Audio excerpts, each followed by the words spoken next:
It's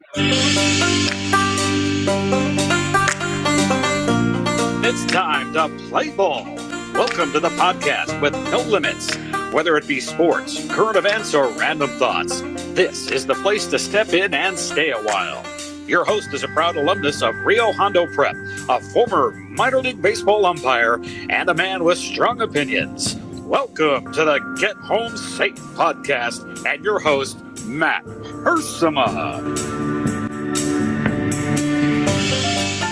Hey guys, and welcome to another episode of Get Home Safe. It is Tuesday, January 3rd, 2023. It is January 4th. As you guys hear this, Happy New Year. I used to always open my show with the date for some reason. I didn't know what to say, so I was just always saying the date to start the show to give a reference. I think if you listen to the show later on down the road, maybe that's why I did it. I'm not sure. Maybe just nervous energy, but I thought I'd do it today as we officially start season 4 of the Get Home Safe podcast. I've already gone back in time a little bit with you guys and talked to you about the origins of the podcast back in 2020, just kind of talking into my phone, not having a true vision or anything, and just kind of experimenting as I go, learning trial by fire, trial and error, plenty of that along the way. And it's cool to think that, man, we are into another year, 2023. Whenever you change the year, it just doesn't seem right. You know what I mean? Like writing it down takes some time, but just 2023, what is happening? I mean, I remember being in the 90s, man, and as a kid, and I still in some way feel like the 90s were like 5 years ago. But we are rolling on through this decade, the roaring 20s, if you will, as they were back in the 1920s, and here we are in the 2020s. So it is a new year. It's a new season officially of the Get Home Safe podcast. Again, with weekly episodes here, me venting away. I am going to talk to you today about a few things. I wrote down, of course, plenty of opinions and thoughts of mine. I do want to go over kind of my New Year's Eve celebration, more so watching the two games, the playoff games, and then getting out and driving a little bit, a few stories there if I can get to that. I have some other memories and things I wrote down. Let me see. That really doesn't matter there. I'm obviously going to talk about the craziness we saw in Cincinnati last night with the collapsing of Damar Hamlin. And I have some thoughts on that. And I want to preface all of that with this New Year's edition of the podcast, as it will be January 4th when you guys do hear this. I do want to preface my show today with just some thoughts that, the show has grown quite a bit. There's been changes. I have definitely opened up more as an individual, as a person, said my opinions a lot stronger. I am never on here to offend anyone on purpose anyway. Sometimes I am, I guess, maybe like soccer fans here and there, but in all seriousness, I am just trying to give a disclaimer that, we live in such a soft world these days. And I don't generally, I mean that in general, just, I'm not some tough guy. I've never done a pull up in my life. I know, very funny. No, but sad, but true. I'm not some tough Rambo guy, but I just think our society has crumbled quite a bit. And we are in this soft society where people are offended just by everything. So I'm going to do my best, not a resolution necessarily, that I'm going to like try to do things, but I am going to do my best to not always preface. I don't mean to offend anyone here. I'm going to try to be me, my truth. You hear that all the time. There's no your truth. There's truth only. But I do want to just be transparent with you guys. And I'm going to tell you right off the bat, my thought for this show, especially with the topic I want to start with, is that I hold my audience accountable. And what I mean by that is I'm going to treat you guys like adults with brains, because I believe my audience, all 24 of you, whatever it is, I believe you're very intelligent people. Your one flaw in life is listening to me on a weekly basis. But I'm going to hold you guys to high standards, meaning I'm going to treat you like adults. I'm not going to beat around the bush on certain subjects. I'm going to say it like it is. I'm going to say what's on my mind, express my First Amendment, right? And I could be wrong sometimes. That's fine. But I am not going to, I'm not going to play the game of, well, I don't want to hurt anyone's feelings. I never want to hurt. I never wake up and I'm like, I'm going to hurt someone's feelings today, or I want to offend someone today. Sometimes that just naturally happens. You know what I mean? So I am going to treat you guys like adults. And so the subject matter, the things I say, I think you can handle it. And that's why I am going to approach some of the things I'm going to say the way I'm going to say is what I'm trying to say. So we're all adults here. And if you can't handle the truth. If you can't handle my opinions, my thoughts, whatever, then you know how it is. You flip it off, write me a nasty worded email, and away we go. It's all good. No hard feelings. But I gotta speak what's on my mind. I gotta say what's on my heart, and not be afraid. For so many years, very, very hesitant with a lot of those things, and to some extent, I still am. So I'll just leave it at that. I'm treating my audience like the great audience they are, like adults, where nothing is off the table, and we're just going to have at it. So here we go. Okay. Last night, Monday night, as you listen to this, Buffalo Bills safety, Damar Hamlin, collapsed on the field. And absolutely a tragedy. And I think it goes without saying, but in these days you have to say these things. I mean, our hearts and prayers are our hearts. He's in our hearts, our thoughts and prayers. I did find it interesting that all of a sudden a lot of people became, big on prayer last night, which I applaud. I just find it interesting that so many people that never want to talk about God and religion. And again, I am somebody who is slipped big time and want to get back on my feet and be better in that regard. I just found it interesting that so many people who you never would hear that from. And I do understand that religion is private, and I'm a big proponent of that as well. It seems like we only turn to God when there's these deep tragedies. And it goes without saying that I think the entire country was pulling for Damar Hamlin, and just an absolute freak accident. That young man, healthy as can be, 24 years old, just collapses on the field, made a tackle that he's made a 1,000 times, I'm sure, and then got up, whatever reason. His heart stopped or cardiac arrest was what they're saying. An absolute terrible, sick scene. I've been on a lot of football fields. I've seen all kinds of injuries, gruesome injuries. Nothing quite like that, where someone just, their heart stops working and they almost go on the field. It has happened before in many different sports, many different ages. My big thing with all of this is, and I was like anyone else watching all the coverage and the comments and the commentators and the themes, we shall say. And again, this is all about Damar Hamlin. Canceling the game, probably the right thing to do after you watch someone, your buddy, your teammate, nearly die on the field. But what was interesting to me is how quickly there was like this agenda with it all. And again, I'm treating you all like grownups. If you can't handle these types of thoughts and opinions, there's plenty of other podcasts in the world. I'm not doing this to make a pretty penny or anything. It immediately turned to football is such a violent game. And there has been a war on football for a long time. It has started at the lower levels and worked its way up. Some would say it started at the higher levels and worked its way down. And participation in football is way down. So anyway, I want to start there. I guess what I'm trying to say is the conversation immediately went to how dangerous football is, and it's definitely a mitigated, not a mitigated, what's the word? Regulated, violent sport. It's one of the things that for young men is great. It's an opportunity to get all that aggression out and controlling it and everything. Anyway, I'm going to try to take my time here and get this right.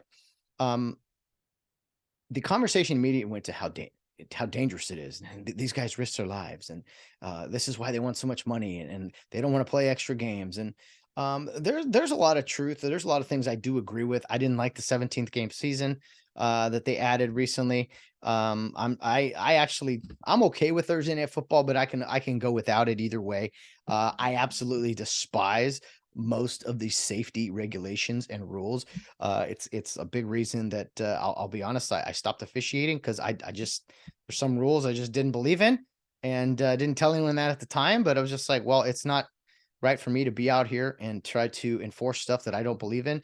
And it wouldn't be right of me to ignore certain things as well to be on the field. So that's just a little insight into my belief system, I guess you could say. But as far as football goes, when you look at the play, and I don't know if you guys have all seen this, Damar makes a tackle and they kind of roll kind of weird. And I've seen in person at the high school and college level, and even some NFL practices and things. I've seen some pretty big collisions, some violent things happen. For what you looked like on the TV, it didn't look that bad. It was just a natural collision, a natural tackle, right? No helmet to helmet or anything like that. To me, this injury, again, one day into this thing, and my instant reaction was one of two things. Either he got hit, or the shoulder pad, or rolled on an arm, or whatever happened, like a 1 in a million chance, hitting him exactly the right time or the wrong place at the wrong time. You know what I mean? That's a freak accident occurred like that. The physical nature of the play, just, broken clocks right twice a day, right? And unfortunately, something crazy like that happened where it just hit the target at absolutely the wrong time.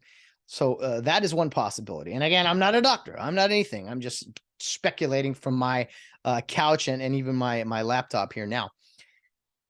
And the other possibility I thought of was, it wasn't football related at all. It was just a freak accident where a young man, perfectly healthy, just had a heart issue, something that could have happened if he was working out or he was in his car. It could have happened at any time. And I don't know how many young people you guys know who this has happened to. But you do see it occasionally in the world, in the just the walk of life of athletes have collapsed and died on the field before. And as I record this, Damar has not passed away. He's in critical condition. He's fighting. So I don't want to again get too far ahead of ourselves here, but I'm just talking about from a tragedy standpoint. I mean, most of us here in Los Angeles know of Hank Gathers at the LMU, the LMU Lions, and they're up tempo back in the 90s there, national prominence, and him literally just running up down the court after a slam dunk, collapsing. And that was it for a guy that was, in the best shape ever and best shape of his life, and in his early 20s. And there's no rhyme or reason sometimes to why these things happen. And what was irritating me was, like, no one was willing to go that route with it when I was watching ESPN and different things on Twitter. No one would just say, man, it's just a freak accident, that this is crazy, that everyone automatically jumped to the conclusion of football is so dangerous. It is so violent, almost saying like these types of things happen often, which they don't. And I am not diminishing it by any means. I've told you guys that already. And for anyone out there who's already starting to get a little unstable at their chair or in their car right now listening, this is coming from a guy whose mother dropped at 53 years old and was gone within a few days. So spare me your lectures on, Matt, you just don't care. You don't get it. You don't understand. You don't understand. I'm not trying to pick fights here with anybody. I am simply saying the instant reaction to me seemed like almost agenda driven. And I know it wasn't. It was all about Damar Hamlin. But this war on football is a real thing. And I don't think the injury, you can't even really can you call it an injury? I mean, it happened after a play. A young man, his heart gave out. I don't know why. It doesn't make any sense. But and I'm going to bring this up, and some of you won't like this, but it has to be said. And in today's world, you can't say, you can only, I want you guys to understand something, to see something. You can only say some things that go one direction. It's a river. You can't go upstream at all. You go upstream at all against the current. Oh my, you're going to get slapped with an oar. No, we're going this direction. This is the way. The agenda raft, the Twitter raft is going this direction. How dare you ask other questions when we are asking? So I'm going to slow down. People immediately went into attacking football and how dangerous it is. And oh my goodness, how could this happen? How could this have been prevented? Whereas the tackle wasn't even all that violent. Now, if that happened to me, I probably wouldn't walk for 3 months, but with guys like that. But these guys are professionals. And again, not diminishing what happened on the field. He may have just been hit the right way, just the right, I say right, but you know what I mean, the wrong way. And so people automatically went into this. Football is so unsafe.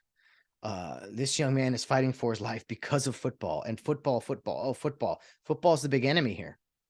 So you're allowed to say that for some, talk about how, it was 1971, I believe, a Detroit Lions player collapsed and died on the field 51 years ago. So it's not like this happens all the time again. And so for those people, I'm like, why are you talking so much about football being so, this is a total freak accident. And everyone should pray for this guy and hope for the best. And yeah, they shouldn't play it. They shouldn't continue the game. But then to sit there and you can't even get the words out. If someone asks, just not even, no propaganda, no conspiracy theory, just asking a question. I saw it, people just jump all over it, because one of the questions, one of the theories in the whole vaccine thing was potential heart issues for young men. I don't know anything about any of this stuff. I don't know anything about it. I don't want to know anything about this stuff. I am trying to move on from all of that, science talk and just move on, because science, the science is settled, right? We don't talk science. Science is never achieved and finalized with discussion. It's just somebody says, this is how it is. And it's, yeah, that sounds exactly like science. So anyway, I saw some people bring, well, was the guy vaccinated? Well, of course the dude's vaccinated. Most players in the league are, or were, and he's a second-year player. So I don't think it was nearly, let's see, that would have been 2021 last season when pretty much there was most of the young men were forced to, basically. There were a few guys who held out, and but life was kind of miserable for them. So they forced perfectly healthy young men to take this thing. And you guys have heard my opinion about that subject before. So I don't want to dwell on it, but my point, and it's not even a theory of mine. I'm just talking right now. The second people questioned, hey, do you think this could have possibly been? How dare you? How dare you say that? That young man's life is hanging in the balance. How dare you bring that up? Well, I'm just saying, I'm asking a question. I'm asking the questions because we want to know the answer. We always want to know the answer to why, right? Why did this happen? And sometimes you can't explain why bad things happen. They just happen. There's no rhyme or reason to it. Not everything is preventable. I just talked to you about my mother and how that happened. So don't try to paint me in some corner and be like, man, you're just some conspiracy theorist. Well, I don't know. The other thing about conspiracy theories is a lot of them are starting to come true. So what do you call them? Conspiracy realities? I don't know. I am not. Where's the clock? It is 7:22 on Tuesday night, January the 3rd, 2023. I am not sitting here and saying that man collapsed because he got a needle in his arm. I am not. But my point is, you got to at least pay attention to the fact that the guy goes down and immediately the conversation is how awful football is. Oh, football's so dangerous. And that's why he went down. Oh, well, no one in there said, kind of the middle of the road guy would just be like, well, that's crazy. Stuff just happens sometimes. And then there's the people on the other side of the aisle who maybe go, hey, this is kind of odd that a 24-year-old dude would fall and collapse like that and have a heart issue. Do you think maybe there's some type of repercussion? Maybe it's because No, you are shut down immediately because you're not going with the river. Do you understand how this works yet? This is an example of this is just one example of how things are now in our society and the Twitterverse and the utopia that people strive for. There will be no dissent. There will be no secondary thought that goes against the narrative, the agenda. You will comply. And if you go another direction or try to think for yourself, no, you are shot down. And this has been happening a lot the past couple of years, and some people refuse to see it. I don't care which side of the aisle you're on. I do wish people would open their eyes to be like, wow, that is weird that one direction's always shot down and you're like forced to comply or forced to go get in line and shut up. That's the only like acceptable terms. So I'm not gonna lie, crossed my mind. I saw the guy go down. I'm like, young guys don't do that. But I also know that there have been cases like hang gatherers, as I mentioned, like soccer players, hockey players, all kinds of athletes. A lot of sports have been played over the past 100 years, we'll say. And sometimes this crazy stuff has happened. But to sit here and go, man, this is because football is so dangerous. I don't want to say laughable because that diminishes the seriousness of the scenario here.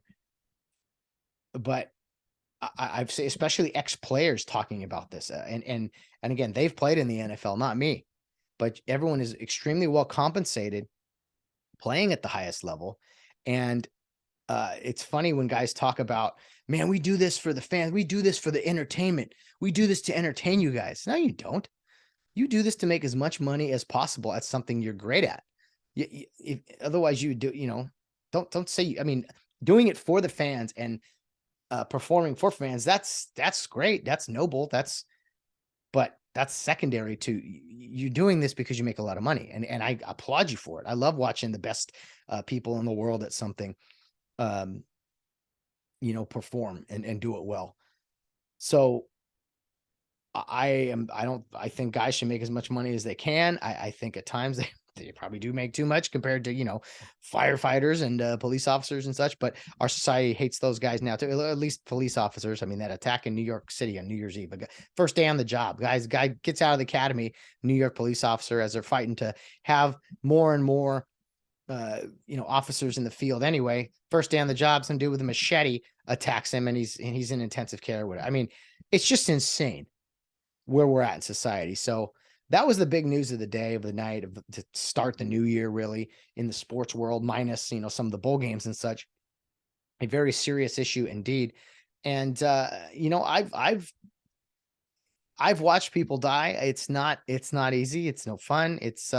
But it's awful. I mean, I'm sure people out there, you guys have seen family members. I mean, a family member gets in a car accident, a family member has a heart attack. To sit there and say that these things only happen in football is ridiculous, because not only that, they hardly ever happen in football. So it's one of two things. You say, man, this is just a freak accident, that it's just wrong place, wrong time, or there's something more to it as to why it happened. But there is no amount of rules you could put into the game of football. I say this now, I sure hope not, that could change anything that happened on the play.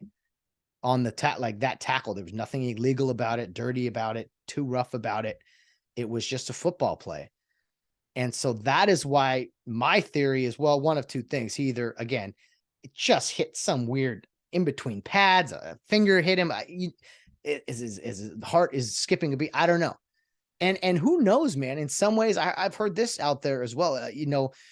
Sometimes you have an underlying condition that you don't know about. And a freak accident like this could end up saving your life. I've told the story, I think, about NFL referee Tony Correni.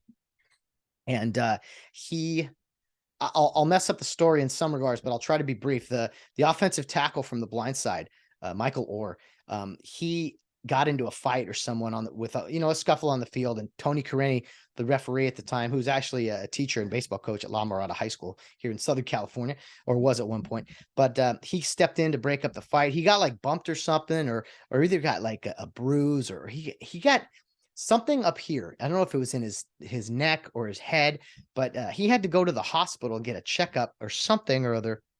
Again, I'm probably butchering the story, but it was after the game. He ended up going to the hospital and getting a checkup. And anyway, they discovered that he had some form of throat cancer. You know, just by doing tests or whatever that he wasn't even prepared for.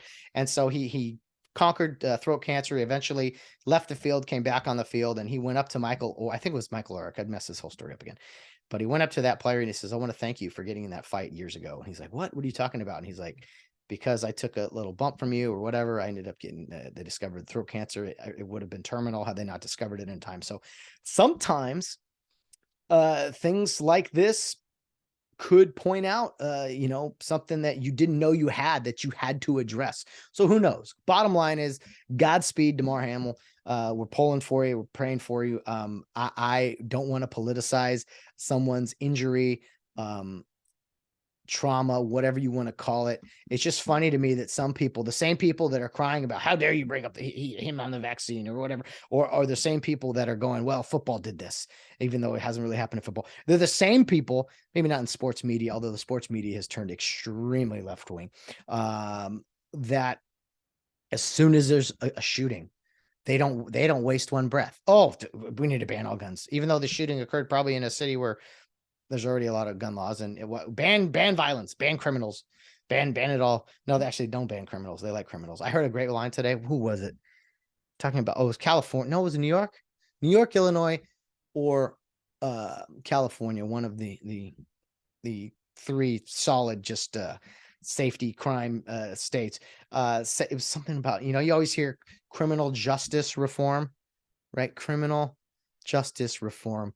And yeah, this guy, he's talking about it, and he said, yeah, it's actually more like justice for criminals reform. I was like, man, that's really good. I love when we take words and we just flip them and get them right and fit the gaps so that they suit and make more sense. Anyway, Godspeed to Damar Hamlin. I just want you guys to think, man, excuse me, Damar Hamlin. I want you guys to think more clearly, openly, at least. Maybe I'm the lunatic, but I want to get these things out. I want to say them. I'm not going to sit here and be like, I mean, Skip Bayless, he tweeted out something and everyone jumped all over him, you know, about rescheduling the game and everything. He literally said in his tweet about, man, you know, thoughts are with you. None of that stuff even matters. People are so quick to jump on people and to bury people and cancel them. And it's just like, some of you guys are actually thinking what some of these people are typing, and maybe that's the difference between good decisions and bad decisions. That some of the thoughts in our head we don't say or don't type out, and you know, when we say it or type it, that's what gets us in trouble. But still, I mean, at least for now, there's a First Amendment in the United States, and those are my thoughts on the tragedy in Cincinnati. And it is a tragedy, man. I love the game of football. I love the guys that play it. I'm so impressed with each and every one of them on a weekly basis, no matter the team they're on, to see the things they can do. And a guy like number 3, Damar Hamlin for the Bills is pretty awesome. He's such a good player, and he was starting to have a really good season on a really good team. And to see him go down is just, man, he's fighting for his life. I know he's a open Christian and somebody that very outspoken about just loving God, loving his family, and being there for the community. It sounds like a great guy. I didn't know much about him before all this, so I've tried to do a little research. I do know that the fans are really stepping up. They're donating to his charity and raising a lot of money for him. So all this other talking heads who are like, fans don't care about us, we're just entertainment for them. It's like, dude, come on, man. Like, you can't have it both ways. Which one is it? The same fans that line your pockets with a lot of money for you to play a violent game, but a game that you love and you are good at. Yes, we are entertained by it, but we are in awe about most of your skills out there. And man, I like guys that are grateful. I really, really do. Guys that are grateful to be doing what they're doing. It's such a turnoff when guys are just ungrateful for the opportunities that they have in this world. And sometimes we don't pave our own path as far as opportunities go. We have to earn them. Usually for most of us, we gotta earn our spot, earn our stripes. Nothing's given to us. And so it's awesome to see guys be so grateful for the opportunity to be out there playing the greatest game in the world And I just hope football isn't continued to be attacked, but it will. And they will unfortunately use this incident as a reason for, player safety and this and that. And it's just kind of run in circles. It's like, wait a minute, but was this even a football issue? Like, this could have happened anywhere. Again, happened to my mom. She was 53, a little older than this guy, but still, that stuff happens. And I didn't immediately go to my mom. Oh, my mom's work. This is what happened. She was at her desk. And no, things happen, guys. And again, going to be more open with you guys here on the Get Home Safe podcast. Okay, we are 30 minutes in. Let's keep this thing moving. All right, so transitioning away from that. New Year's Eve was the weekend. This weekend, had a great weekend. Friday, actually, I got off. I didn't get off work early. I kind of hustled. I had to be at a wedding down in San Pedro about 3:00 was the ceremony. The reception was at 5, and I got hopefully a soon to be major league umpire, good friend of mine, a guy in AAA, asked me to come out to his wedding. I said I would be honored. Val couldn't get off work, so I just hustled. I got down there. I made the ceremony. Really, knocked out all the packages, hustled down there, got to the ceremony. I was there solo. I didn't think I'd be able to see anybody else there, but I ended up seeing a friend, and again, another AAA umpire that I haven't seen in years, and we got to hang out for the night. And man, when you're at a wedding solo, I've gone a couple times where I didn't really know many people, and it's interesting. It is interesting indeed. Not a wedding crasher by any means, but just going and enjoying the atmosphere. I've gone to so many weddings. I have turned into like a wedding grader, not a snob by any means, but just a judge, we'll say. And there's a few things at weddings that I really do appreciate. And this wedding in particular was outstanding. Way more positives than negatives, hardly any negatives. But man, I think for one, comfort at a wedding is something that's important as far as like the size of the venue. Does it fit for the amount of people you want to get in there? This happened to be a smaller venue, smaller amount of people, very comfortable. And pace, man, let me tell you, the pace of the ceremony, very well done. They were inbounds the whole time, if you know what I mean. 30 minutes or less, I think a good ceremony is. We all know what you're there for. You love him, he loves you. All right, let's light the unity candle. Let's say a Bible verse. And let's get these crazy kids hitched. You two kiss. All right, away we go. Let's go get some cake. I mean, that's what weddings are. We're going to sit there and we're going to hear their love story. We're going to watch Time of Your Life or whatever on the screen of their baby pictures and this and that. It's like, okay, we can talk about all this later. Let's make this official. Let's get the ceremony done. Come on, people came from far away. And don't want to sit here too long. We understand you love each other. We love you guys. That's why we're here. So if you love us, let's pick it up. Let's go. Nice and quick.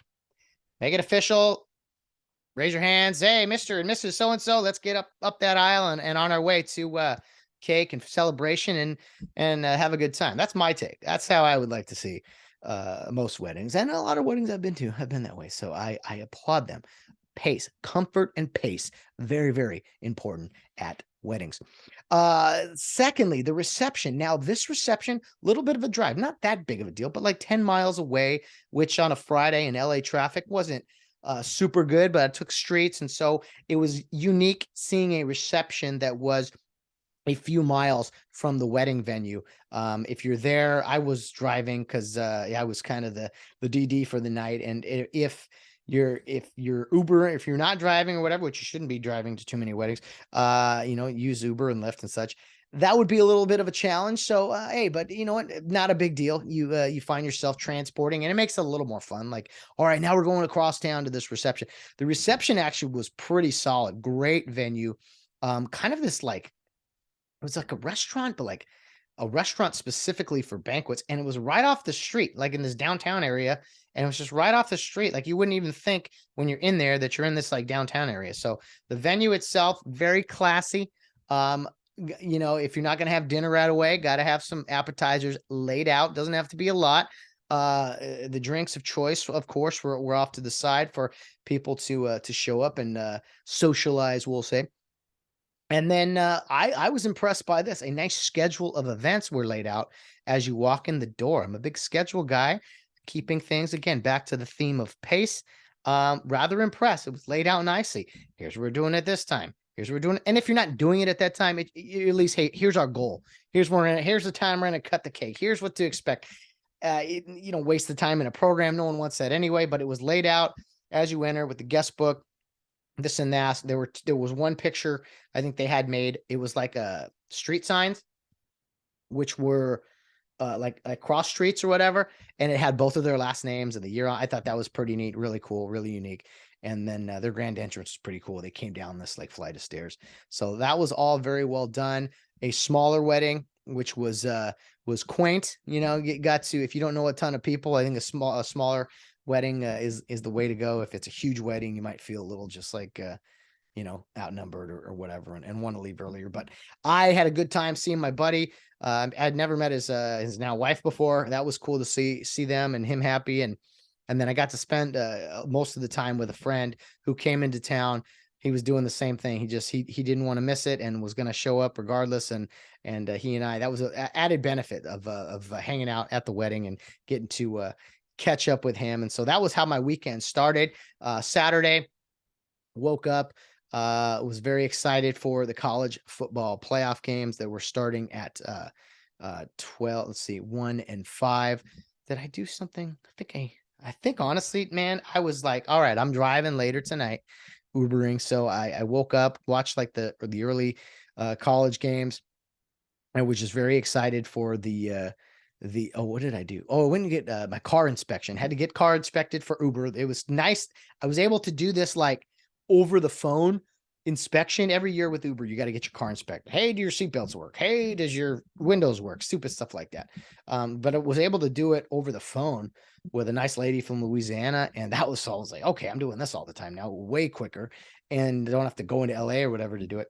And then I was like, I told Val, hey, 1 o'clock. All right, 1 o'clock. The couch is mine. Get up. Let's go.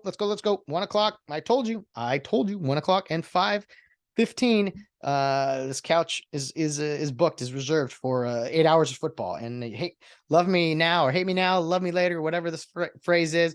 She didn't love it immediately, but she understood. She's like, all right, fine. You did tell me. So I was there, watched 2 incredible football games. Man alive, TCU showed up to play. Michigan, they kept battling back, but TCU kept answering. A huge win for the Horned Frogs. Jim Harbaugh, my guess is that's his last game at the University of Michigan, as he's going to be pursued by quite a few NFL teams. And I just think I think it's time for him to go. And I think what he's done with Michigan has been great, but I think it's time for him to go back to the NFL for the last few years of his coaching career. So congrats to the TCU Horned Frogs. I didn't think we'd get a second good game, but man alive, the Ohio State Georgia game lived up to expectations as well. It's not too often you get 2 amazing semifinals or playoff games. It reminded me of the NFL playoffs, last year, where that one weekend, it was like 4 games end on the last play of the game, and just buzzer beaters and field goals and overtimes and just all kinds of stuff like that. So man, I kept looking at the clock going, man, I got to go out and drive after this. I'm going to be pumped on adrenaline. And I thought it was really neat that the game losing field goal, actually, that didn't go. It did end up kicking off right at midnight there in Atlanta. You couldn't have timed that or planned that anyway for you conspiracy theorists out there. I think everything's rigged. You couldn't have timed that. And it just, again, back to some things just happen sometimes. That was really odd and really unique. So that was pretty cool to see. And Georgia survived. They advanced. Ohio State, people are going to give Ryan Day some grief, but I thought he coached his tail off and had that team ready to go. And CJ Stroud, the quarterback from Rancho Cucamonga, had himself quite a season and a run there in the college football semifinals. I can't wait for this thing to go to 12 teams. We're going to get 6 times the fun versus this 4-team mini playoff, if you want to even call it that. So man, it's going to be so exciting. So congrats to Georgia and TCU. Can't wait for that Monday night, man, in just a couple of days. That's one thing I like about the college football playoff is boom, it happens right away. 9 days later, you guys are playing again. Let's go. And so it's really some added excitement there. Georgia versus TCU here in Los Angeles, in SoFi. Gonna be pretty cool to see, and I can't wait for that. Hopefully have a quick day on Monday, get home on time to be able to enjoy a college football championship. And I hope it lives up to the billing. I think TCU is going to put up a fight. They're definitely the underdogs, the underfrogs, mind you. But I think the Georgia Bulldogs will probably come out on top. But I'm hoping that the underfrogs can put up a fight and make it a close game, at least into the fourth quarter. Now, speaking of mediocre football teams, we have to talk about USC and one of the worst collapses I have ever seen in my life in a postseason game, nonetheless. I don't know what it is about that Cotton Bowl or Texas Stadium, AT&T Jerry's World, but USC, man, they just cannot put it together. Caleb Williams, he's Superman. He does it all these yards, this and that, but it sickens me that USC, your name is the Trojans, for goodness. I mean, there's like a natural like defend and honor and like, I don't know, there's a vibe of like, all right, toughness and defense, and it's completely non-existent. And it's been the worst tackling team in America all season, and it was on display again on Monday morning at the Cotton Bowl. After I went out, I'm backtracking or fast forwarding a little, but USC, they got up 45 to 30. Is that right? 45-30. Yeah. And I'm going, they need to, I don't know if that's enough. And because Tulane, I was impressed, especially with their little running back, and that coach, man, had them ready to rock. I love the quote. I even wrote it on my board that he had. Val and I both liked it, actually. It was, expectations without effort is entitlement. Love that. Absolutely love that. Take that with you into your board meetings or whatever. But it's true, man. Like, you can't just think you're big, bad, and tough. You're gonna, like, if you don't put out the right effort, or more effort than at least your competition, then you feel entitled. And entitlement is a scary, scary thing. We have a lot of that in this country as well. No one wants to work hard anymore. They just want to be given stuff. And USC, you should be. I'm sorry. I know it's been a great first year under Lincoln Riley, and Caleb Williams won the Heisman Trophy, and blah blah blah blah blah. What was it? The Rose Bowl against Penn State a few years back. I mean, that's really the only meaningful bowl victory in recent history. And that feels like a long time ago. And most of that was because of Sam Darnold, right? And Chase McSorley, man, what a game that was against Penn State. But to lose, to give up 16 straight points and lose by a point in the Cotton Bowl in the fourth quarter, and then so USC, they give up a touchdown, they get the ball, they muff it at the 1 yard line or whatever. They're on their own 1 yard line. And one of the worst, I am so tired of guys when they are in the red zone or inside the 5 yard line, these reverses, stop calling reverses on the inside the 5 yard line. That's the wrong time and a place for that stuff. I know it's tough to go up the middle or off tackle down there in the goal line, but all this getting cute nonsense is just, I pull my hair out. I don't have any left. Look, I even got scars from shaving too hard because of anger. But stop running in reverses when you're inside the opponent's 10 yard line. I've seen that on multiple teams, multiple games. It's just, it is mediocrity of the sport. And then one of the worst calls I've ever seen. Sorry, Lincoln Riley.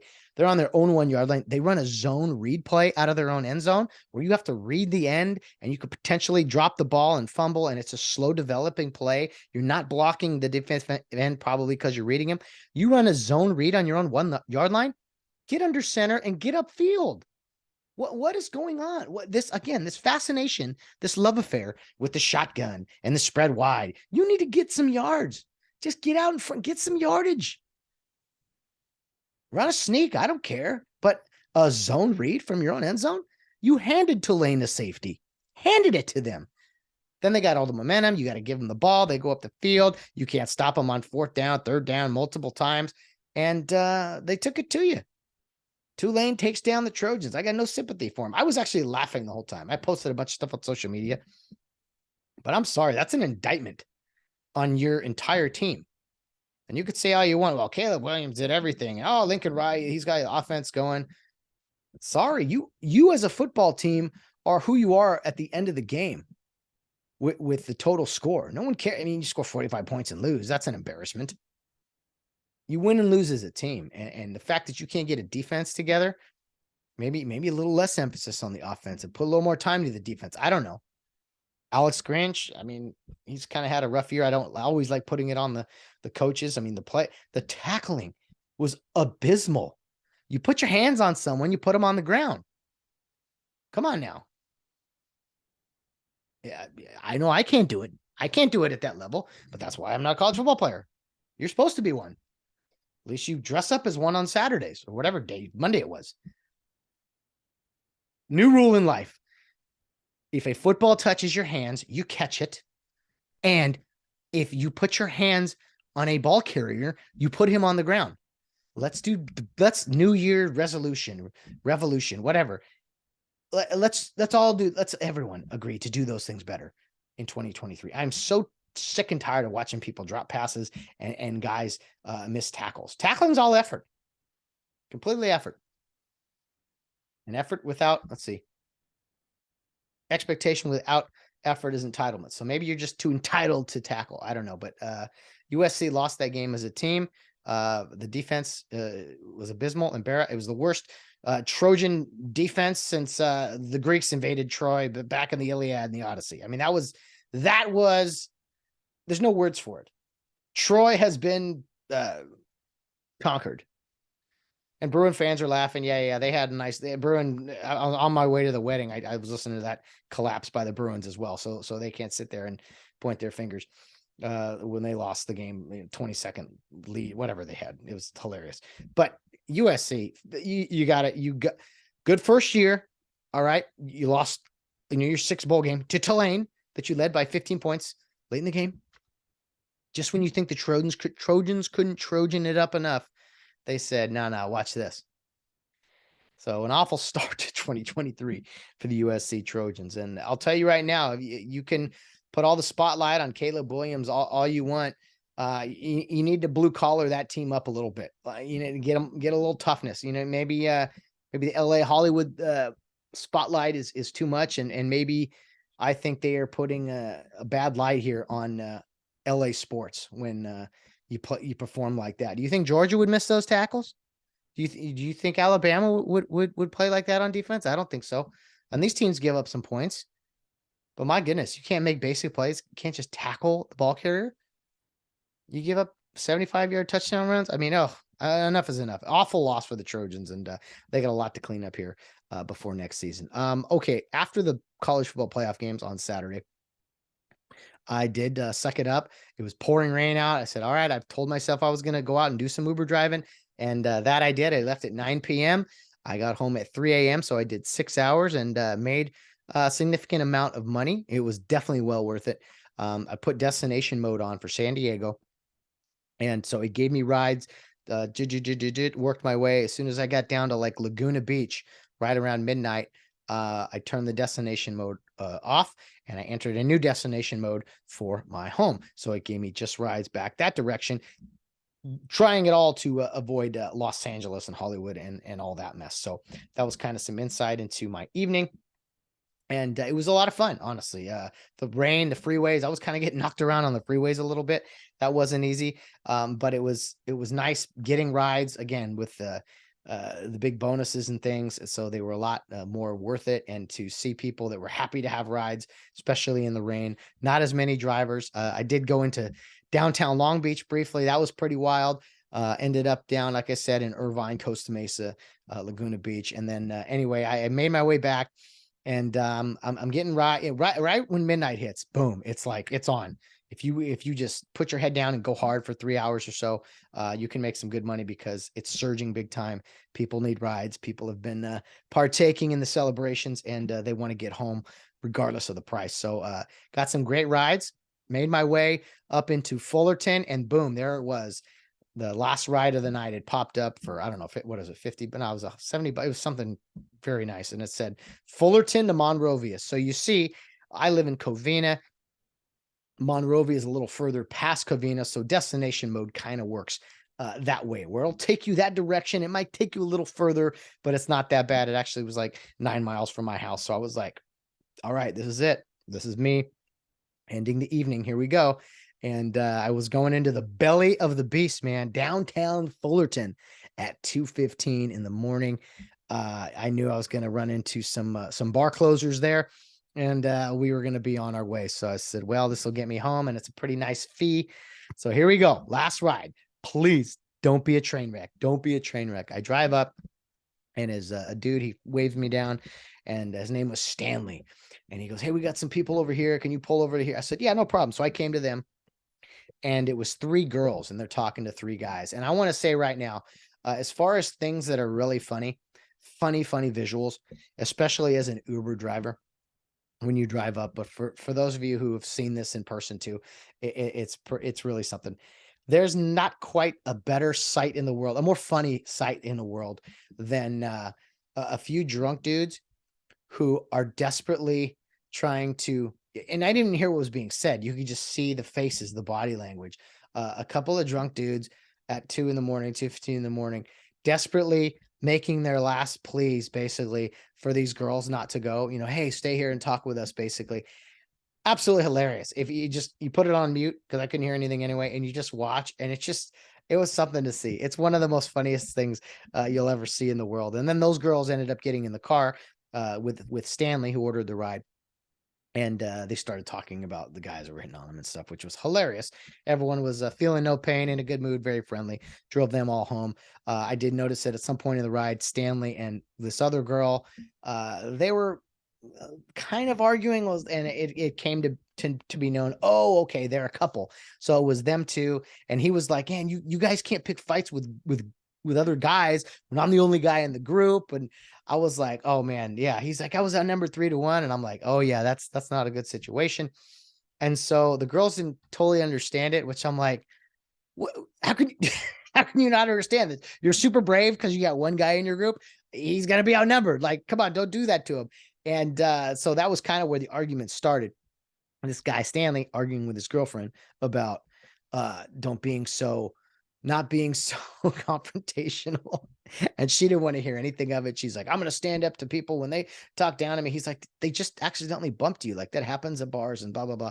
And so eventually he was trying to talk to her calmly. She was doing the same kind of, and then eventually it was a nice, fun ride. Everyone was in a good mood. And then like the last 10 minutes, they both snapped. And I don't know if it was alcohol talking or what, but they just went after each other. Like, he started calling her all kinds of names, like names I won't repeat here on the podcast. She was going at him. He was like, you think it's some game? I've been in plenty of bar fights. You think they're going to fight fair? It's not a duel. It's not one-on-one. They're going to jump me and blah, blah. I'm going, oh, thank goodness this is the last try. I was like, why are you doing this? Come on, guys. It's a new year. Don't do this to each other. He was calling her name. She was trying to call him. It was just, these are the things you see on New Year's Eve, man. Couples fighting, and then it was like a couple fighting in front of 2 of their friends and a random Uber driver. It's like, come on, man, keep that in-house. But not everyone listens to those things. And oh man, again, some of the names, he was a super nice guy, very calm. I was impressed with his arguing manner, demeanor, and everything. And then he just hit a point where he was done listening, and he just flipped a switch, and he went off. And I'm like, oh my goodness. Okay. Have a nice night, guys. Get home safe. Godspeed. So anyway, oh man, I've talked about weddings. I've talked about the tragedy in Cincinnati. And I guess in closing, let's see, we're about right there. My little Uber escapades. Escapades? Is that the right word? Sometimes words are on the tip of my tongue and I can't quite, I'm like, is that right? Whatever. I'll save some of these other comments for future podcasts because they're not necessarily timely. Oh, JJ Watt announcing his retirement. I want to point this out real quick. JJ Watt, the soon to be Hall of Famer, announcing his retirement. I want you to think of how classy this was. JJ Watt, there's 2 games left in the season as of last week after I recorded, right? The Cardinals played on Christmas Day. That was their last home game. And then they have 2 games remaining in the season. JJ Watt, his young son got to come to the game and see him play for the first time. And it was going to be his last time, I guess. And JJ Watt, I guarantee you he did this. He went out of his way to announce his retirement after the Cardinals' final home game of the season. And he absolutely did that on purpose because that's the type of guy he is. He didn't want some lavish ceremony honoring him or whatever. I guarantee you some of that went into his mind with this whole thing. You see all these farewell tours that athletes take. And I think JJ Watt is just incredibly classy and didn't want there to be a spotlight on him, especially with the Cardinals having such a bad season. I just, little things like that jump out to me. I see it, and I just want to acknowledge that, as JJ Watt has been a pro's pro throughout his time in the NFL and someone I will miss watching. And I love defenders, man. What can I say? He's been a game wrecker for a long time. And if you watch Hard Knocks, he's had some great funny quotes, and just a guy that has passed along a lot of knowledge about being a professional and playing the great game of football. So if you need some fun mic'd up moments, go check out JJ Watt. But I thought that was so classy, and I had to mention that here on the podcast. Last thing I want to say, guys, with a new year upcoming, and a new season, season 4 of the Get Home Safe podcast. I just want to say, some people, I think sometimes we worry, we spend too much time worrying about other people, worrying about what they're doing, what they're achieving, and maybe like, oh, what do they believe? And I think I guess I'm seeing more and more of is just like, man, we just need to embrace our friends. Like, I have so many different friends from so many different walks of life, and maybe you don't have a ton of friends, but man, the people that are there in your life, the people, your ride or die people, man, embrace them. Don't knock people just because you don't agree every little thing that they do. I mean, that is, how much fun would that be? There's a lot of things that I do that I know probably a lot of people don't agree with or believe and such. And likewise, that's what makes us fun, is that the different backgrounds, the different attitudes of people coming together. But I've seen too many people that don't embrace the people that are important in their life, that are right in front of them. It's like, and it could be a family member, it could be a friend, it could be whatever, but like, life is short, time is flying by. I mean, I going to be changing the calendar and another year here for me, very, very soon. And we're not getting any younger, man. It's just, I've seen too many head bashing over the years of friends of mine and those close to me. And it's like, if you don't get along, fine. I mean, that's good. Sometimes you just got to part ways, but the people in your life that are important, especially here as we start a new year, embrace them, man. Embrace them. Call them an extra time or two. Go see them. Go hang out with their kids. Because before you know it, we're going to be even older. Another year will have passed, and you may have not gotten closer to anybody else. And I know a lot of you guys got kids and stuff too, so that is the most important thing. But I'm just talking about relationships and friendships, man. Embrace friends. Embrace the people that are important to you, important in your life, and the people that aren't, the people that don't show you the same courtesy. Maybe it's time to cut ties and move on. It's all good. And it doesn't have to be some awful thing. It's just, that's part of life as well. But I'm trying my best to embrace all the friendships I have. Got to hang out with some friends. What was that? New Year's Day? No, Sunday. Yeah, New Year's Day. I don't do New Year's Eve really. I drive New Year's Eve. So I had a fun New Year's Day party, we'll say, at a friend's house with some friends we don't get to see very often. And so that was really a blessing, and getting to hang out with them. And what I love with people who know me and see me is that you can't paint me in any kind of corner. I got friends from all corners of the world, and not just that, but people that from all different backgrounds. I will go anywhere. I don't care. Oh, this area is this. I know I am all about the people. I'm my people, and good people are good people. And you can't put me in any kind of box or just try to be like, oh, Matt, you're just this typical. Nope, can't do that. That's not me. I am not typical anything. So anyway, guys, happy New Year. Happy 4th season of the Get Home Safe podcast. Hopefully you are off and running here as the year is flying away. Plenty of football left. The College Football National Championship on Monday. I got Georgia in a close one. Georgia by 4, we'll say. And man, the NFL playoffs this time next week, we'll know the seedings officially, and we'll go into that. My Rams will not be in it, of course, but hey, the defending champs, at least for another week or so, and then it's put the gear away and hope for a better season next year. Guys, thanks for joining me. I know you guys are busy. Don't put away those Christmas decorations just yet. I'm going to talk next week, I think, about, hey, when's the time you should put that away? Some people were doing it New Year's Day. I was like, what are you doing? Keep those up for another week or so. but I know I'm the lunatic. I'm a mid-January guy. That's just how I operate. Anyway, guys, have a wonderful week. I will be back next week. Enjoy the football. Shoot me some questions, some topics, and can't wait to hear from you guys and have another awesome year here on the podcast as we keep on trucking along here in the early part of January. And guys, as always, no matter what you're doing, whether you're out on the town or rounding third base, get home safe.